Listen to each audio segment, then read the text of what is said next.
Hey everybody, my name's Dr. Jonathan Lopez, and I'm many things in life. One being a Marine Corps veteran, the other being a dad. That's the most important role I have. So I started this podcast to interview dads and just discuss different topics with experts in different industries and really tackle everything from fitness and fun to faith and finance. Tune in, like and subscribe, and we look forward to having you every week. Welcome to Rad Dad Podcast.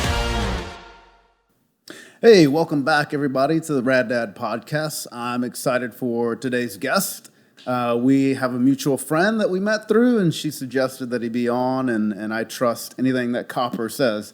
So, Copper, thank you for the introduction. And today we have Cam Parker. He's a law enforcement officer, or Leo for short. Wanted to have him on, talk about, all things dad. He's got a 2-year-old, and, how does that work being a police officer and a dad, as well as community relations, all that good stuff. So, Cam, go ahead and introduce yourself a little bit. Tell us a little bit about you. Yeah, thanks for having me. Cameron Parker, or Cam for short, whichever you prefer. I've been in law enforcement about 6 years now. Prior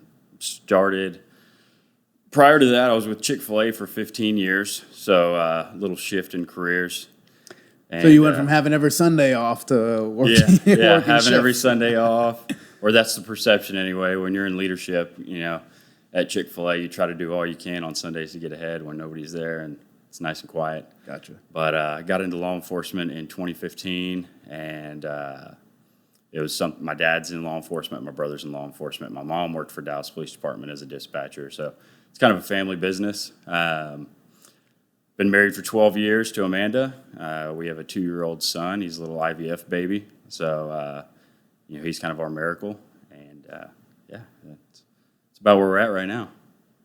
Great, yeah. So on the podcast, we talk a little bit about everything: fun, fitness, family, faith.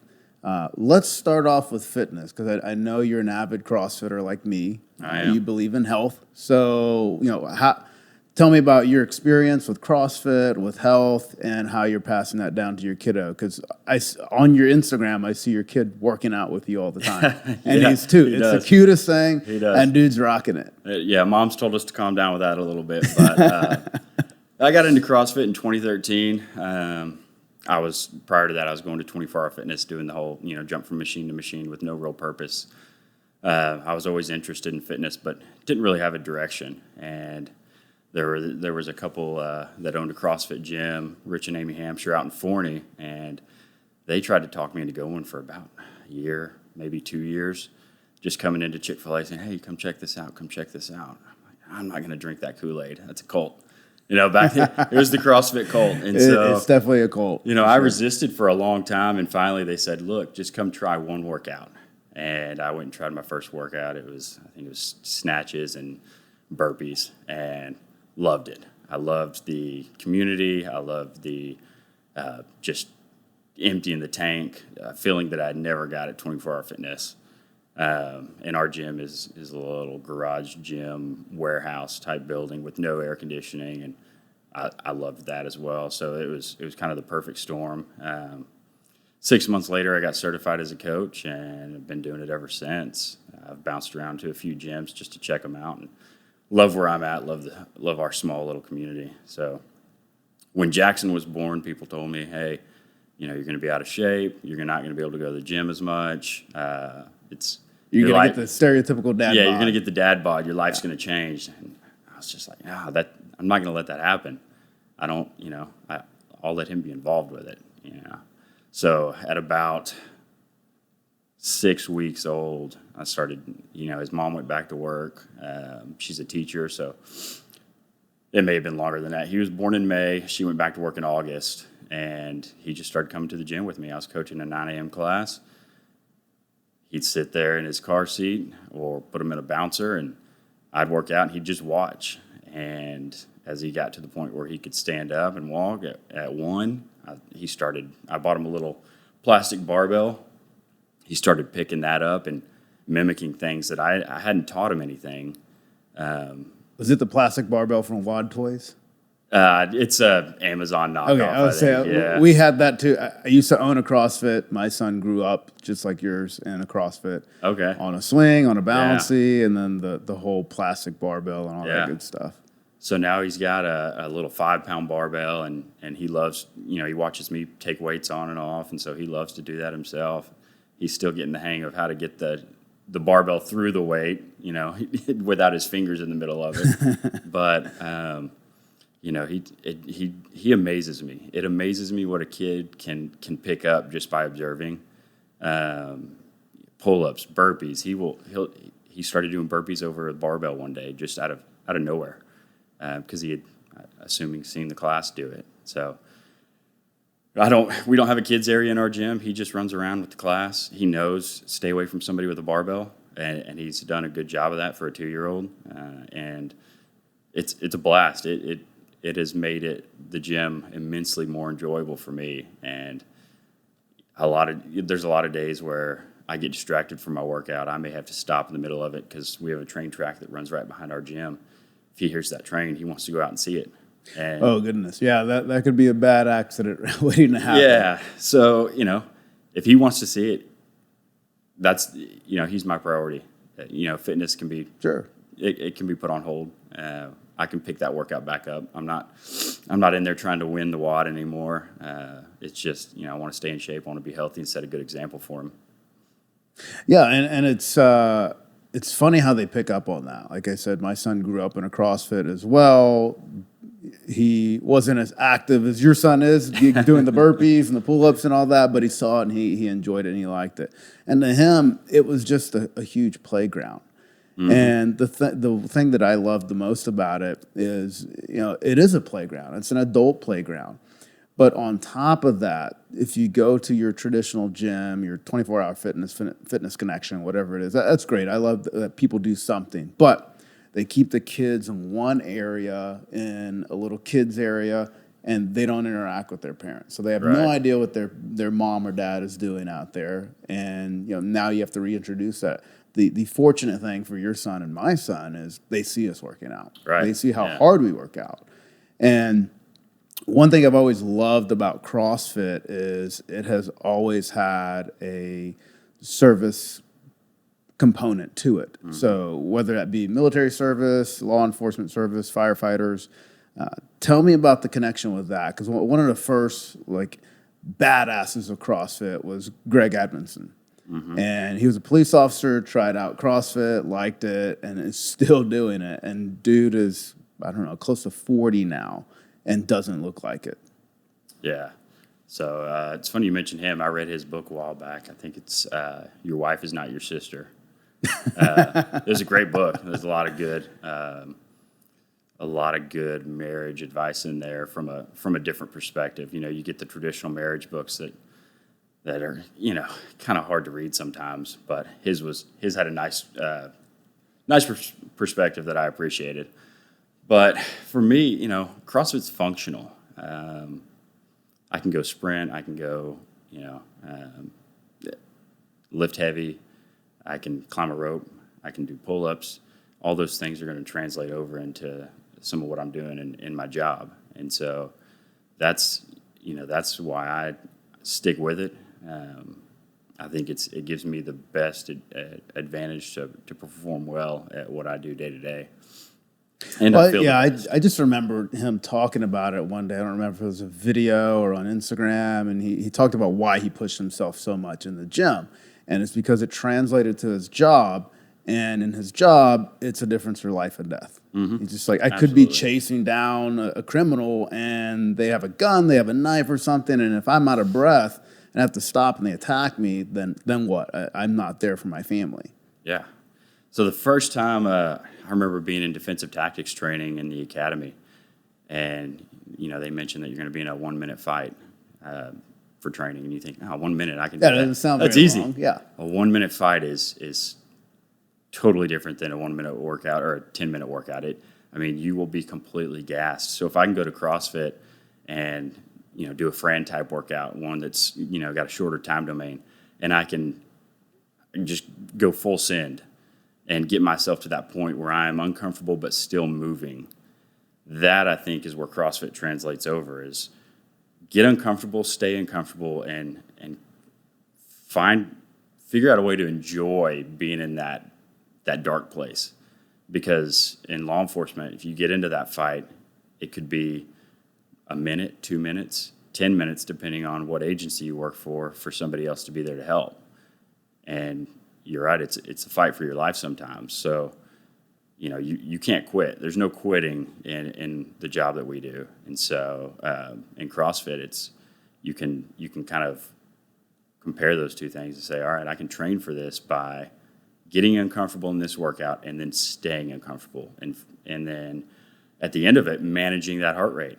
How do I recover? How do I bring this 172 beats a minute heart rate down to a level that is appropriate, where I can think clearly, where I can, after in law enforcement, after the fight's over, how do you de-escalate? How do you get that person into custody or manage a situation after you've been in a fight? Yeah, how do you handle that adrenaline dump? Yeah, that's one of the most critical aspects of what we do. You've got to be able to think. You've got to be able to we call it the OODA loop, where people get stuck in that. Officer, you see videos where officers are saying the same thing 40, 50 times, and it's not working. They've got that tunnel vision, and they've got that narrow focus, and they're unable to think of anything else outside of maybe what they were taught in the academy. So when we go into the CrossFit gym and we hit that red line and we get uncomfortable, I think it's a perfect way to train for what we do out there on the streets. Oh, absolutely. And I don't know about you, but me, I think I allow myself after the workout 10 to 20 seconds of just falling on the floor and what I would call feeling sorry for myself. Yeah. And then I'm like, all right, time to get up, time to put the weights up, time to clean stuff off. And it's weird because it relates to what you were talking about with having to think afterwards. Mm-hmm. And, I allow myself 10 to 20 seconds to compose myself. And then, all right, it's back to doing business as is, and it's cleaning this place up and getting going to the next thing. Yeah, I forgot who said it. It's probably one of the OG CrossFitters, and it may have been Greg Glassman, I don't know. But the greatest adaptation in CrossFit happens between the years. And I love that. And when I'm coaching, I try to teach the athletes that, hey, you're not in here just for physical fitness. You're in here for mental fitness as well. And you don't need a whiteboard to count your reps. You don't need a whiteboard to count your rounds. You don't need, chalk to draw a chalk line and notch every time you finish a round or anything like that. You can do that while you're in the workout. Train your brain to be able to think while you're doing these workouts. Oh, 100%. I would say my math has gotten better because of CrossFit. I can do calculations in my head when I'm tired. Right. What round am I on? What number am I on? And it's simple math. That's the sad part. Yeah, it's just people struggle with that during a workout. It's just 1, 2, 3, 4. Yeah. And then afterwards, I used to be that guy that made the sweat angel on the floor for about 10 minutes.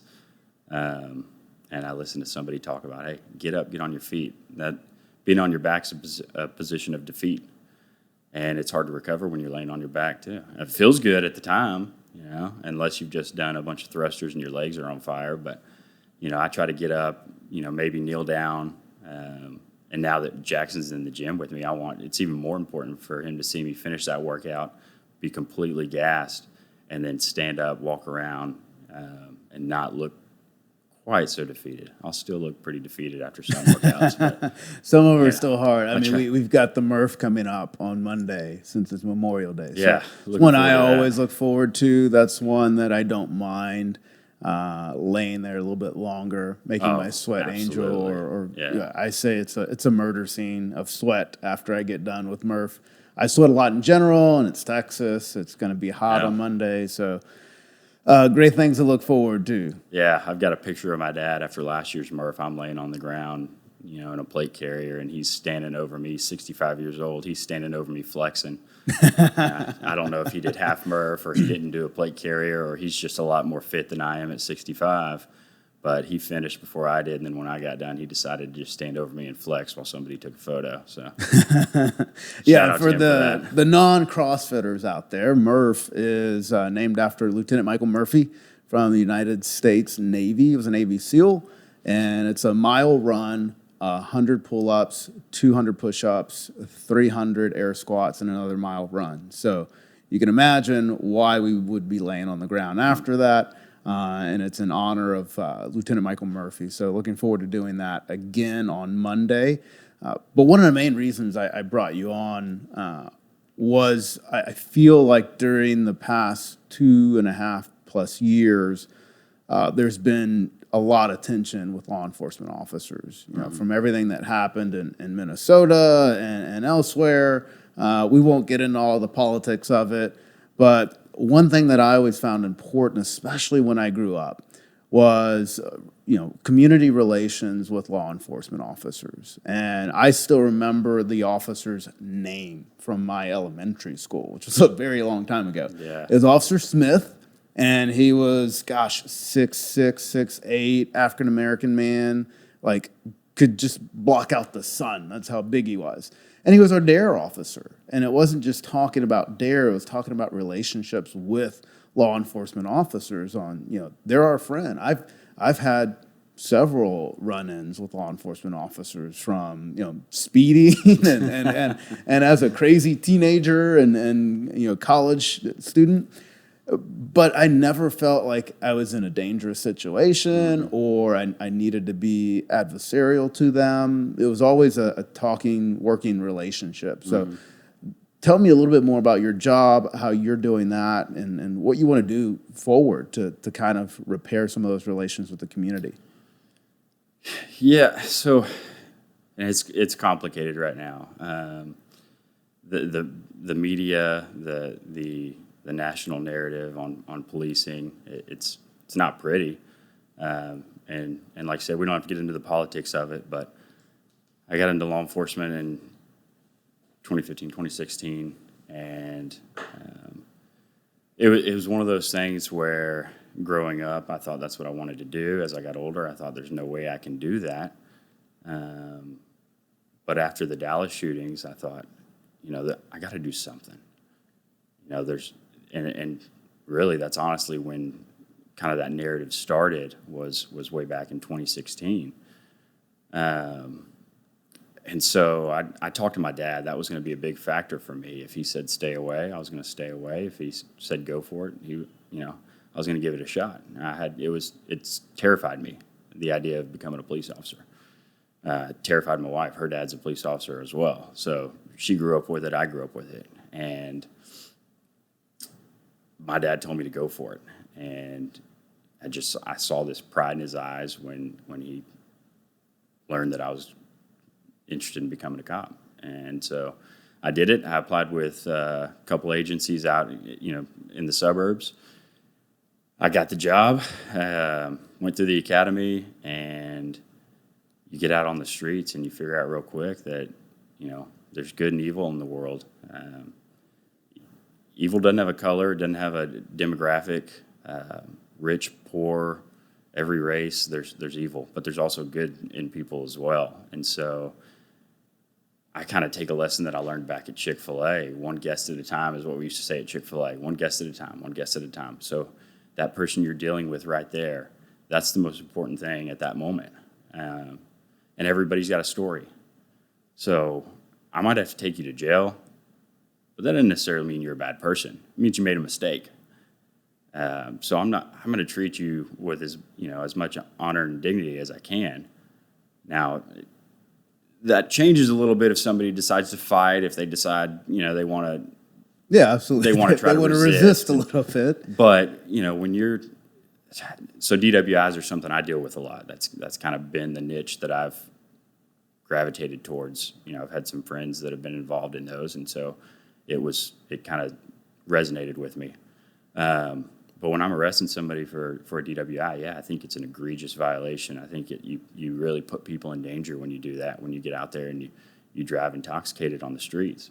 And so you're going to have to go to jail if there's probable cause to believe that you're intoxicated while you're driving. But that doesn't mean I have to treat you like less of a human being. I can put you in handcuffs, put you in the back of the car, take you to the jail. And I've had conversations with people, good conversations on the way.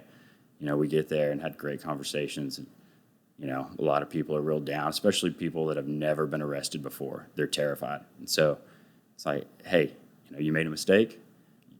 This is going to have some consequences to it. It's going to be expensive, but you can rebound from this. Doesn't mean you're a bad person. And you get out there on a traffic stop and you've got a kid that is terrified. Talk to him. Take a little extra time on that traffic stop and say, hey, what are you scared of? Why are you so nervous? And I get it. I was a kid once. I got pulled over a lot as a kid. My dad had everybody looking for me. and so, but it's trying to diffuse that situation and not just trying to go from one thing to the next. That's a lot easier in a smaller agency.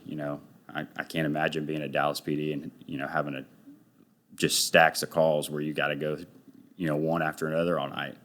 So we have a little bit of an advantage in that, and that we can take our time on things and talk to people and try to connect with them in the middle of doing our job. Sure. No, I still remember every time I've been pulled over for speeding, and I have my driver's license ready and my insurance, and usually the first words out of my mouth are, "You got me." Yeah. He's like, "Oh, you know why I pulled you over?" I was like, "Yes, I was speeding." And fortunately, I didn't receive a ticket for any of those. And it was just, they're like, "Hey, slow down, Mr. Lopez. We know you're probably in a rush to get somewhere. Just don't do it anymore." And of course, I try not to do it. Yeah, I mean, the whole reason we're out there making traffic stops is to get compliance with the law and have, safer driving. And, because people may see one accident during their day. We see tons. And so, that's what we're out there doing, is trying to prevent that, trying to prevent reckless driving, trying to prevent people from running red lights and T-boning somebody. And so a lot of times if I stop somebody and it's the interaction is positive and they know what they did, I feel like, hey, man, I don't think they're going to do this again. I don't know. I can't say for sure, but I don't think this merits a ticket. I don't think they need that, and move on with our day. Sometimes it does require a ticket, or it does merit a ticket, just depending on the violation or what the circumstances are. But in most of those, even when I've written citations to people, you can end that interaction in a positive way. It doesn't, the interaction with police doesn't have to be negative. Absolutely. And I know you have a different perspective, being that you're the son of a police officer, your mom worked for the police department, your wife, her father was a police officer as well. So I know kind of how that's leading downstream with your son and interaction with law enforcement. But what would you tell a child that doesn't have, a father that's in police, or, even have a father? Like, how do you interact with someone in law enforcement? What are some of the things that you usually do when you feel like you're running across that? I just try to talk to them, We recently had a community event, big concert out in the city, and so worked some overtime there, just doing security.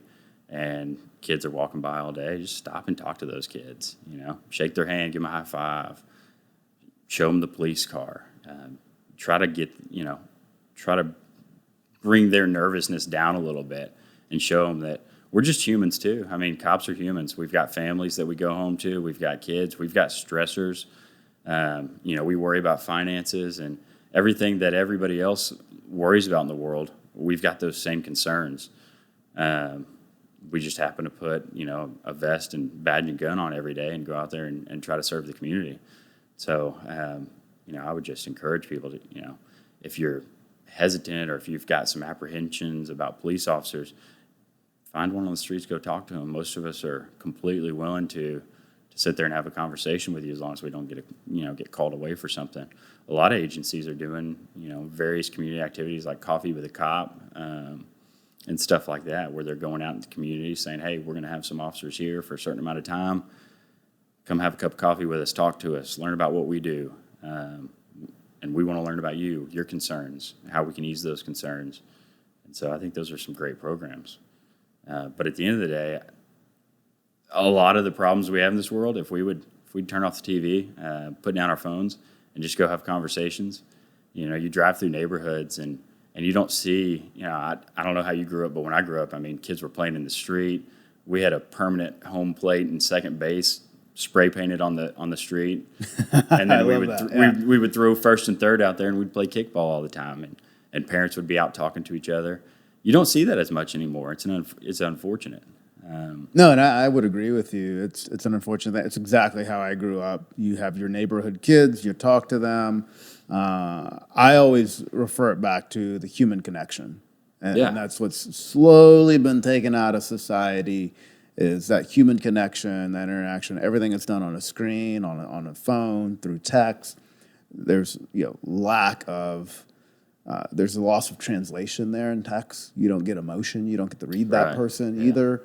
I mean, I grew up the middle child of boys, and there's a lot of sarcasm, a lot of jokes thrown away to each other, a lot of roasting, of course. And it goes for all of the neighborhood kids. It wasn't bullying; it was just fun, and we had fun. And it's that, like I said, that human interaction that we talked about. And I think that's what you're continuing to say is, we're human just like anybody else. Like, that's how you relate to us, is that human connection. Same thing with, with our kids. That's how we relate. I still know, at every sporting event that we go to, especially at American Airlines Center when we cross the street, I know my son's going to give the police officer a high five. It's just what he does all the time. But that's what I've taught him, that, police officers are our friends. Firefighters are our friends. We didn't do it this year, but I'll figure out how to do it next year. But we dropped off baked goods to the fire department, but there's a firehouse right down the street from our house. So we could do that. For the police department, that's going to be a little bit more difficult, a little more expensive as well. There's more officers. Yeah, if you're in Dallas, there's probably quite a bit more officers. Yeah, absolutely. So we'll figure out how to do something special this year for the guys over in Carrollton, Louisville area. But one thing I want to talk about, because I know I've had this conversation with my son. By the way, love the shirt. Thank you. It's total dad. I would say total dad cop thing. But let's talk about firearm safety, gun safety, especially in the house. Like I said, whenever I'm pulled over, or when I got pulled over in the past, I'd always have my driver's license waiting and my insurance. Now, if I get pulled over, I have my license to carry as well as and I have to tell them where the firearm is. Like, hey, here's where my firearm is. I know that's one thing that they want to know. So around the house, like, what are some of your recommendations to keep guns away from kids, or keep kids safe around firearms is what I would say. Yeah, obviously a safe is going to be, your hands down the best way to go. But outside of that, with a 2-year-old, there's areas of the house he can't reach, and the gun's staying there. And most of my guns are going to be unloaded at the house, outside of a couple for self-defense, if I need them. But I have carefully introduced my son to guns and shown him what it is. He kind of understands. He'll say pew pew when he sees one, but he also now, when he sees it on my hip or he sees me set it down, he says no. So he knows he's not supposed to touch that. He's not old enough to touch it. He understands the danger that comes with it. He understands that it's a dangerous object if it's not handled properly. And so, that's a huge concern for us. It was a huge concern for my wife. And rightfully so. Yeah, and so we keep guns in the safe, and then keep other guns out of reach. Mine stays on me most of the time. Obviously, if I'm playing with him, we're playing around, it's not going to be on me. Primarily because it's uncomfortable, but it's never in a spot where there's any chance of him getting to it. Now, as he grows up, that'll become more difficult. But as he grows up as well, we'll get to that point where he starts going to the range, where we do some gun safety with him, versus just, hey, right now at 2, you don't touch this. It's this is not something to play with. So and there's other ways. I'm sure other people have different ways of keeping their kids safe, with firearms in the house. But I think the main thing is just being aware, and having some good gun safety knowledge yourself. So I can't tell you how many times we get calls where people have, accidentally discharged firearm while they're cleaning it because they don't know to check the chamber, make sure that that's clear. Several So times. what are a few things you would say about gun safety? Like, what are some common sense gun safety pieces? Yeah, common sense gun safety, always assume one's loaded. Oh, Anytime you're handling a firearm, assume that it's loaded, assume that it has one in the chamber. Never point it at something you don't intend to shoot, even if it's unloaded. If you're going to point a gun at something, it better be something that you're willing to shoot. And, just be familiar with the gun that you're using, that you're handling. That's kind of the basic, the foundation of gun safety. Assume it's loaded and don't point it at anything that you're not supposed to point it at. that's exactly what we learned in the Marine Corps. Yeah. So it's Those are your typical range rules. It's basic, firearm knowledge. Yeah. Treat every weapon as if it's loaded. Do not point your weapon at anything you don't intend to shoot, and learn all about your weapon. Yeah, be familiar with it. Yeah, I still remember the first time I showed my son my firearm. I was like, made sure it was unloaded, took the clip out, and was just like, here, hold it. Yeah. He's like, oh, I was like, it doesn't feel like a toy, does it? He's like, no. I was like, it's not a toy. This has very bad repercussions. Mm-hmm. If there's a lot of responsibility. There's a lot of responsibility. And he understood from that moment that this was not a gun. Mm-hmm. And I haven't taken him to the range yet. He's just 8, almost 9.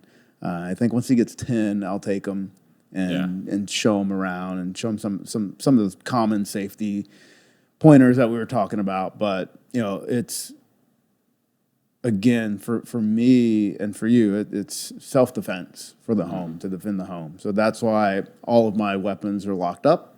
They're, have bioscanners on them to unlock them. Mm-hmm. There's also a code. So it's just, he knows I know how to use them. He knows I've been trained to use them. So he knows that's Dad's responsibility. Yeah, that's Dad's responsibility right now. And he knows in the future he will be taught how to utilize that as well. Mm-hmm. And I'm one that I always love pushing, or I wouldn't say pushing things off, bringing experts in and teaching my son, even myself. And that's what I'll do for him. I'll have an instructor at the range and hey, teach him. Like, don't worry about me. I kind of got my own habits, and you can teach me later. But teach him. You can break those habits later. Preach him the proper way to do everything. Yeah. So he knows what to do, and he's trained on it. And then we'll go down the path of being licensed to carry and all that good stuff, even though we're a constitutional carry state. So I still want him to go through the training. I feel like it's very important. That's the responsible way to go about it, is getting into a class and being trained how to properly handle and use a firearm. So your job as a police officer, I can imagine, is a lot more of informal education, learning on the job as opposed to learning out of a book or going and getting a degree in criminal justice. And that's not to say that those degrees aren't warranted. But tell me a little bit more about your informal education as a police officer, and what that really shows your son. I know I've taught my son about informal education. Yeah, so I think, I went to school, I got my degree, and I think that's incredibly important. But I tell everybody all the time, a lot of what I've learned on my own, through life experiences, is far more valuable, and is stuff that I've used a lot more. So I train new recruits, and one of the things I tell them is, hey, the academy's great at teaching you how to pass a test to get certified to be a police officer. It's not until you get on the streets, and we do 17 weeks of training with our recruits. So they've been through the academy, they're sworn, they can be a cop, but they're going to ride with a trainer for 17 weeks. And it's 3 weeks or 3 different trainers over that time, so they get a different perspective from everybody. I tell mine, hey, I'm going to give you some tools for your toolbox. Your next trainer is going to give you the same thing. You figure out what tools work best for you as far as what we're teaching you out here about being on the streets.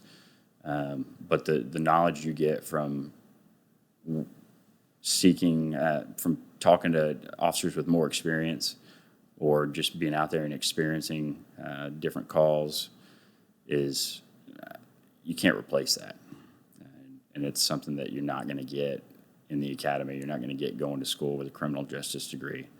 There's just a different dynamic to being out there on the street and dealing with real people and real life circumstances and things that you didn't even know would happen in your town, but they do. They happen everywhere. You know, it's unfortunate, but we've got, like I said earlier, good and evil are all around, and there's not a city or town or demographic or community that is kind of exempt from that. No, I would agree. And one thing I've done in the past is I've done a ride along before, and it was in Little Rock, Arkansas, where I used to live there. And same thing, you get to see what I would call the underbelly of the city. Yeah. And going on a ride, and gosh, it was like an 8-hour ride along. So, and the officer would tell me, this is typical in my day. This is a typical call. Or this is not typical. Stay in the car. This is a little out there, so why don't this is a little out there. Stay in the car. Stay put. You don't need to see this. And then come back and debrief me on what happened, or why he asked me to stay in the car. Yeah. And it's those experiences that have taught me a lot. Like you said, there's good and evil in the world. I thoroughly believe that. And what I've said during the whole pandemic, especially about the relationship with law enforcement, is that just like there are good and evil in the world, there's good and bad cops. Mm-hmm. And unfortunately, all we see on media is the negative press for those few bad apples that we see. Yeah. Majority of the time, a police officer like yourself is doing their job, and nothing really goes off track. So you don't have, and you're not getting recorded and posted on social media and the news and all that good stuff. So it's one thing to live in this constant connected world and interact with humans when they're not used to doing that. But at the same time, really understanding where you live and what's dangerous, be aware of your surroundings. And there's still times where I walk around, I'm like, I'm going to walk on the opposite side of this street, or I'm not going to go down that area, especially if I'm visiting a new city. And it's just that instinct that we all have that's built into us as animals, on knowing when there's danger lurking. I think Gavin DeBecker calls that the gift of fear. He's got a great book about it. I've read that in the past year. I read it a long time ago. I don't remember very much about it. I read a lot of books. But one of the things that stood out to me is that we've got that. It's in us to know when something's not right. In law enforcement, when I'm training somebody, I tell them it's when the hair on the back of your neck stands up. Pay a little more attention, because your body is trying to tell you that something's not right. And in life we have that, and one of the things I think that can help prevent you from becoming a victim, or when you're out there walking on the streets, hey, get off the phone. You see, if you walk around, you can walk around this area at night or during the day, and you see people walking around and they're buried in their phone versus heads up, paying attention to what's going on around them. Yes, thank you, amen to that. I'm tired of seeing this. People walking around. Yeah, it's just, you have no idea what's going on. You're oblivious to what's going on around you. You've got people that are walking around. I see people at crosswalks when they've got headphones in, and maybe the headphones are off. I don't know. Or maybe they have music blaring and they cannot hear vehicles coming. That's a part of keeping yourself safe, is knowing, like, that screeching sound doesn't sound right. Let me look around and see if there's a car hurtling at me. And so, obviously my son's not old enough to be walking around on his own or anything like that. But as he grows up, I want to teach him those things. Hey, be aware. Have that vigilance. In law enforcement, hypervigilance is kind of the necessary evil. We've got to be always aware of what's going on. and that can impact your family away from work. You know, you go to a restaurant, some guys have to sit with their backs to the wall, facing the door. You're talking to somebody and you're constantly scanning, just trying to see like what's going on around you, which took my wife some getting used to, where I wasn't always just looking her in the eye when we were talking, but I was looking over her shoulder, looking over my shoulder. She's like, I'm right here. Yeah. Like, pay attention. And I'm like, hey, this is something that, you know, kind of gets ingrained into you. But everybody could use a little more vigilance. You know, I don't think that every person in the world needs to be hyper vigilant about what's going on around them, but definitely paying attention and a little more vigilant when we're out there and you know, walking down the street, walking in a crowded area. I think that can keep us a lot safer. No, absolutely. And you know, to kind of change directions, you know, with the vigilance piece, you know, you look like you're a fit guy and you work out a lot. I know that. But let's talk about being vigilant with our nutrition, our food. You know, obviously there's the jokes about cops and donuts and everyone has that idea of the cop in their head that they see from The Simpsons or from Die Hard. And, you know, especially in Die Hard when he's buying Twinkies at the grocery store, he's like, they're for my wife. He's like, yeah, whatever, buddy. How do you manage your nutrition and your food, being a police officer, being on duty? You know, how do you make sure that that's right so you can do your job? Yeah, so I'll go ahead and admit I love donuts. There's nothing wrong with a good donut. Yeah, though. Have you, since you're, they might be closed by now, but I would say since you're down this way, Ernest Donuts, right down 3 miles from here, 4 miles, best donuts I've had. I'll have to check them out. Yeah. I was actually at a SWAT conference last week in Round Rock, and so I got to try the Round Rock donuts. They were fantastic. They were as good as advertised. But yeah, I am a big proponent of keep it simple, and so with nutrition, I've got a couple certifications or have taken nutritional classes, and I use some of the information to help kind of navigate what I do.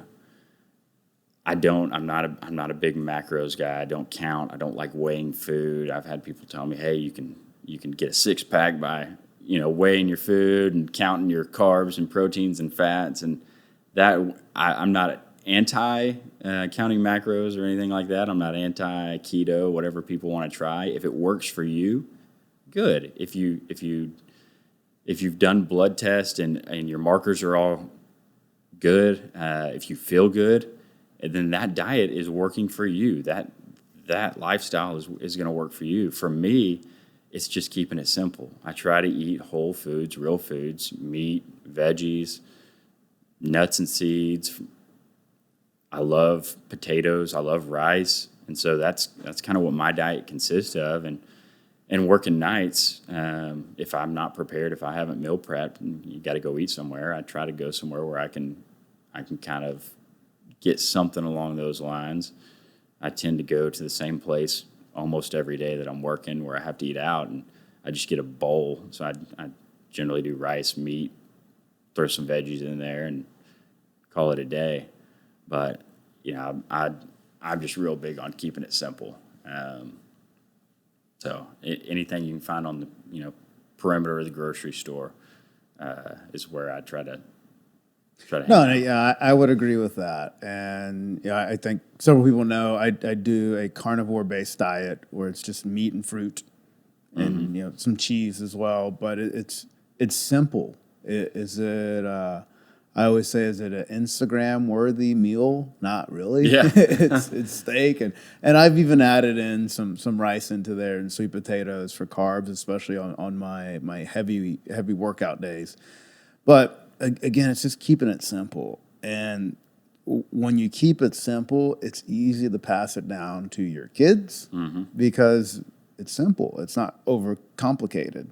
And even my son knows why he's not allowed to eat certain foods. Yeah. And it's a treat to get sugar. And he's, well, can I have this? It's like, dude, that's just straight sugar. And what's funny is we went to Bahama Bucks last week, and the young lady checking us out was a little thrown off by him ordering sugar-free. And she's like, are you sure you want sugar-free? I'm like, yes, he's only allowed to eat sugar-free. And she's like, really? I was like, do you know how much sugar is in your product? That's a lot of sugar. That's more than a day's allowance of sugar in one little small snow cone. So yes, he's getting sugar-free. He won't be going to bed on time if he has sugar. So it's just trying to get him to understand, especially nowadays, like you said, all the food on the outside perimeter of the grocery store, that's where the natural sugars are, and not on the inside where everything seems to have added sugar into it. And even my son and I have had conversations about. He's like, "Well, this box says no added sugar." It's like, yeah, but that doesn't mean there's not sugar in it. Let's look at this box a little bit more. Be real careful with labels these days. Yeah, exactly. They're deceiving. So it's really handing them down. And like we both said, we both like donuts. Those are a treat. We understand that. And that's part of the reason why we go to Ernest Donuts all the time is they're delicious, but they're also very, very art-centric. So he can get a Hulk donut, a Spider-Man donut, and there's icing on there. And so he has fun because of that. So it's a treat. It's not, hey, we're going every day and eating donuts. No, I don't think I'd be in good health or good shape if I ate donuts every day. And I think that's the proper way to view it, in my opinion. I mean, just like you, I'm not a nutritionist. I've taken plenty of nutrition courses. My undergraduate degree is in kinesiology. I had to take a college course about it, but even now, it's to me, the way I've looked at nutrition over time is our body is just one big science kit. So try it out, see what works. And for me, it was the carnivore diet, and then transitioning more fruits into that diet, and that's what worked best for me. And even today, several of my good friends know that I eat a lot of steak, I eat a lot of bacon. But I've shown them my blood work, and they're like, how's your cholesterol?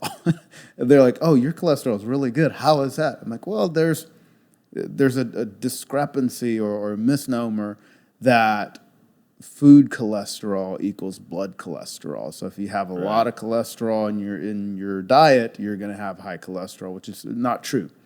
So, just getting my son to understand, hey, here are some of the basics of nutrition. Here's what we eat. Here's what we don't eat. I mean, at the end of the day, he's an 8-year-old boy.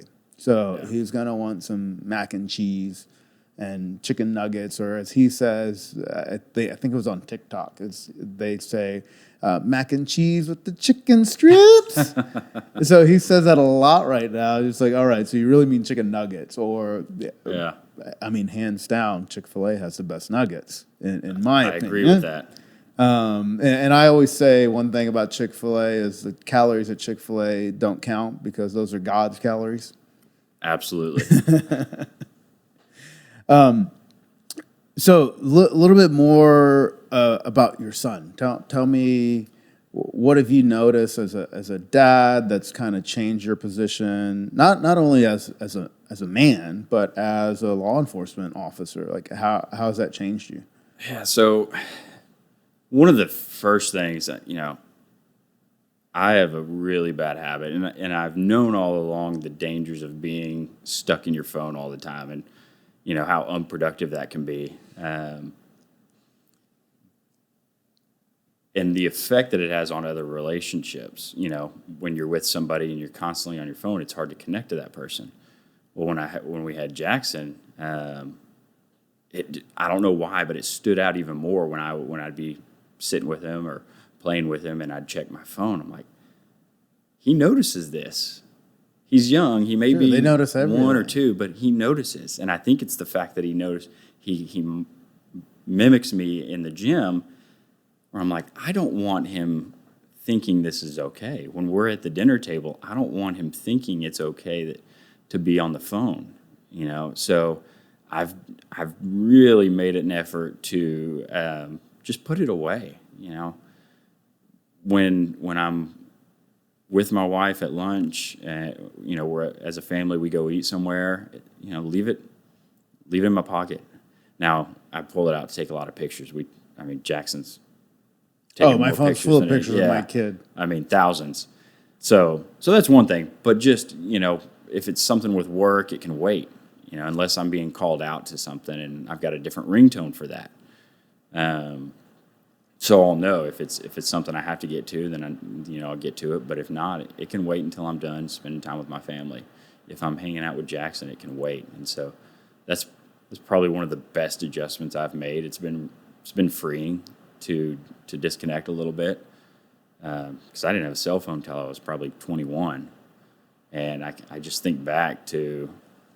Yeah, I didn't get a cell phone until freshman year of college. Yeah, that's where I was. Like, I got my own cell phone. And it was, of course, back in the day when they had all the cell phone companies come on the campus and get you to sign up for it. You had no idea what you were signing as an 18-year-old. My first phone was just one of those paper minute phones. So I'd have a minute left and have to run to Walmart and grab a card to reload my minutes. It has changed a lot of how I navigate life. And, I see things when I'm working and kids that we deal with or young people that I'm like, or even families when we're there. A lot of what we do is not, we're not always taking somebody to jail. Sometimes you play counselor, you play family referee. You got to wear a lot of hats and be able to transition between those hats quite a bit. But in that, you see things that you're like, I don't want that in my family. Or you see really positive things. You're like, man, I'd like to steal that idea.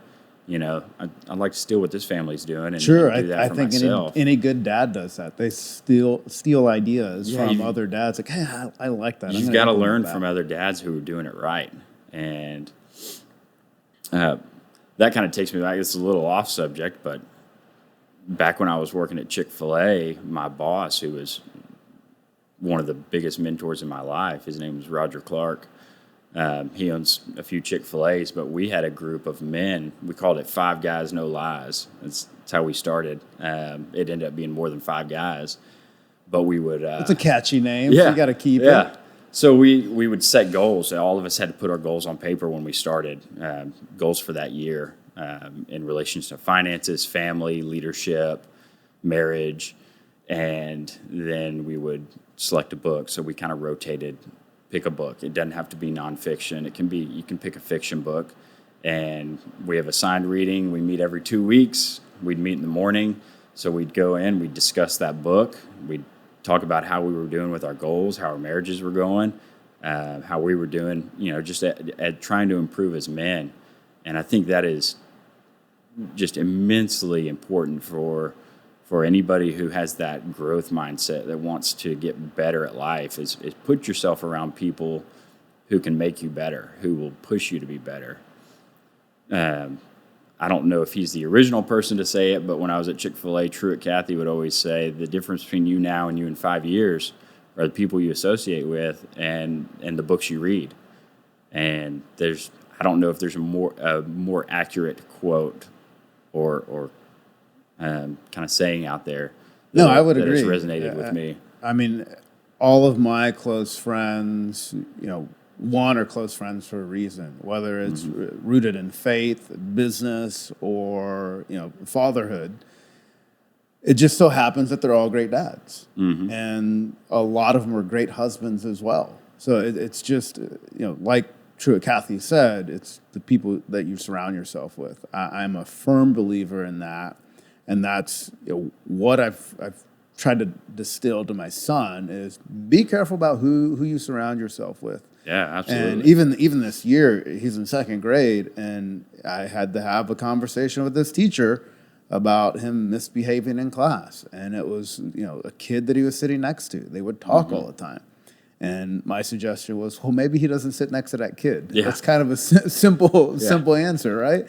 And it's the end of the year. I saw his teacher yesterday at the end of the year assembly, and I was like, we solved that attitude problem, didn't we? And she was like, yeah, we're experts now. And I was like, yeah, it was just the person he was around. So he didn't have that, I wouldn't say a negative influence because they're 8, but he just had that person that made him go in that direction and talk all the time and get in trouble. So he understood that wasn't a good route and that wasn't a good person to be around. So he didn't mind being moved. Mm-hmm.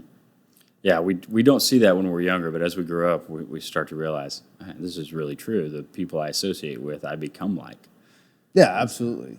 I was really fortunate. The department I'm on, I joined before I had my son, but I had I noticed that there were some great dads. They, when you have department outings or events and you see these guys interact with their kids and the way they behave and you follow them on social media and see pictures. You're like, man, I've got some great examples in front of me. And, I can think of a few off the top of my head where I'm like, these guys are, they're kind of the guy, even if they're the peers of mine, it's like, hey, I want to be like him. His kids are a little older. When Jackson grows up, I hope we've got that kind of relationship that they have. And so you talk to them and say, hey, how'd y'all get there? What do you do? Like, sure. What's day-to-day look like for you in this job that allows you to have that kind of strong relationship? Yeah, I always think of it, and again, I stole this from another dad, of, I want to have that relationship with my son that if he were to have an interaction with a law enforcement officer and he was going to jail, it wouldn't be, oh, crap, I hope my dad doesn't find out. Yeah. I hope the first thought in his head is, oh, crap, I need to call my dad. My dad's going to help me in this situation. Mm-hmm. I'm in this bad situation. I'm going to jail. He's the first person I need to call. And, I'll take it from there. My best friend's an attorney, so I've got the right route, right plan to do all that. But yeah, we've talked a lot about fitness, a lot about food. What about, I guess the term nowadays is self-care, or I say recovery. Like, how do you recover? I mean, we both have whoops on. That's what this thing is. Yeah. It's not a probationary thing. It's not a monitor. Yeah, not a monitor. It's not keeping track of us. So it just tells us how we sleep, what our heart rate is during our workouts. I say the best activity tracker on the market. It doesn't look cool, fancy. It doesn't have a face or anything like that. But Whoop, you're doing a great job. Keep it up. How do you recover? How do you take care of yourself and self-care? Mentally, my workouts are my escape. It brings me down. It helps release that tension. Although, as I've gotten older, I've noticed that it creates a whole nother set of tension in my neck and back and things. So I've had to adjust it, but. That's why I go visit Body Lounge once a week. Right. I call do Ed the body muscle work. whisperer. Yeah. He has bailed me out of some stuff more often than I can thank him for. Yeah, Julian's my guy. I do stretch therapy with him. And my joints are like full range of motion now. I'm not as tight. I might need to check that out because I'm like the Tin Man. I used to be like that. I'm like Tin Man 2.0 now. Not as stiff. So yeah, I do that. I like to read. It's calming for me. Get a cup of coffee. I'm one of those. I can drink a cup of coffee and fall asleep. My wife will tell you she's probably got photos of me mid coffee with it in my lap, passed out on the couch. Yeah, so I have a high tolerance for caffeine, but grabbing a good book. I'm really into nonfiction, so. Even though I have to think a little bit when I read it, it just kind of it's a break from the world. I use the Calm app, so I'll do sleep stories, especially if I'm having trouble getting to sleep. I hate to admit this, but I really love the Matthew McConaughey stories. It's the sound of his voice can just rock me to bed.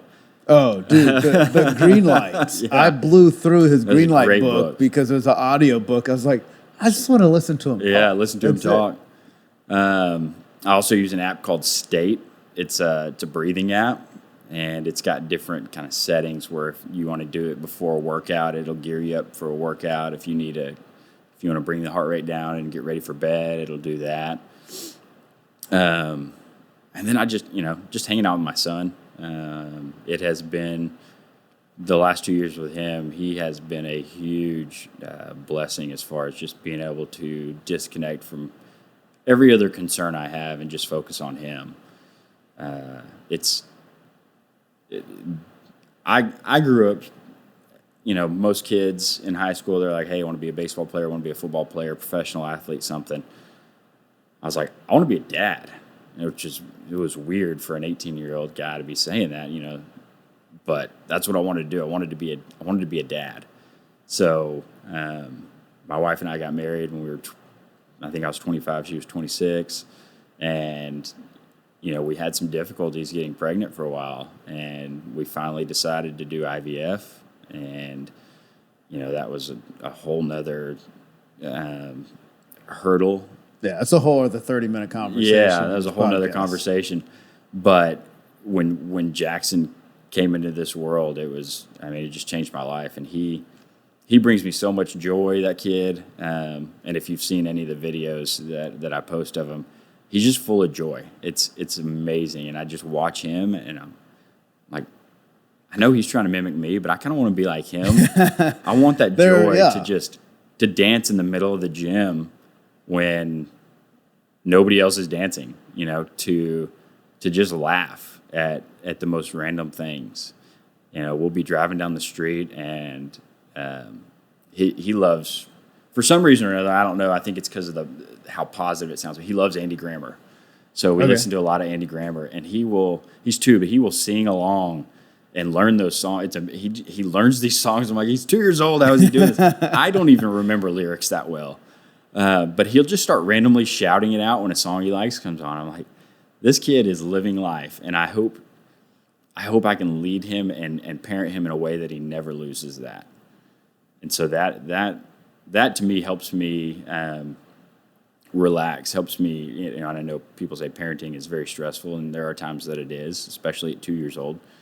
But there's that thought that I've been tasked, I've been stewarded with raising this human.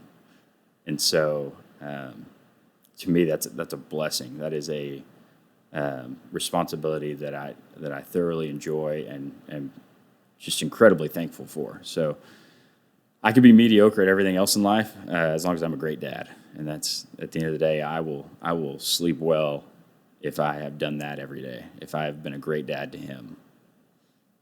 Great. I don't even need to ask the last question. You answered that with your little dialogue there. So appreciate it. Thank you again, Cam. Absolutely. Thanks for having coming, me. especially during this crazy weather that we have in Texas. The other day it was like 65 degrees, and then today it's raining.